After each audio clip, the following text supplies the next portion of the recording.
তো এতটা খারাপ লাগতো, আমি প্রথম 1 বছর কিছুই করতে পারিনি। আমি টিউশন করাতাম, এগুলো করতে করতে হলে অনেক দূরে টিউশন করতাম, হলে এসে রাত 10টা বেজে যেত, খেয়ে ঘুমায় পড়তাম, কোনো আমার ইমপ্রুভমেন্ট নাই।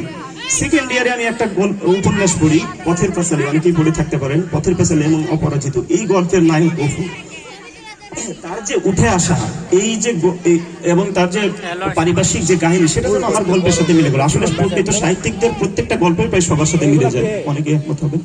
তো সেই জায়গা থেকে আমি অনুপ্রেরণা পেলাম, এবং সেই দিন থেকে আমি এমন পড়ালেখা শুরু করলাম, শুধু একটা নিয়ত করে, কারোর সাথে কোনো প্রতিযোগিতা করবো না, কারণ আমার চেয়ে বেটার স্টুডেন্ট, অনেক ভালো স্টুডেন্ট, ব্রিলিয়ান্ট স্টুডেন্ট এখানে আছে, আমার হলে আছে, ব্যাসে আছে, সব জায়গাতেই আছে।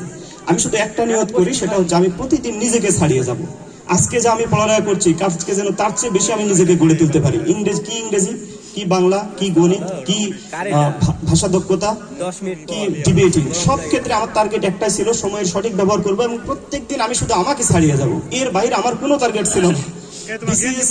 আমি যত পরীক্ষা দিয়েছি আলহামদুলিল্লাহ প্রত্যেকবারই কৃতকার্য হয়েছে। হয়তো প্রথম বিসিএস এ ক্যাডার পাইনি, পরের একটাতেও পাইনি, আরেকটা ভাইবা আছে, দিব কি দিব না সেটা জানি না।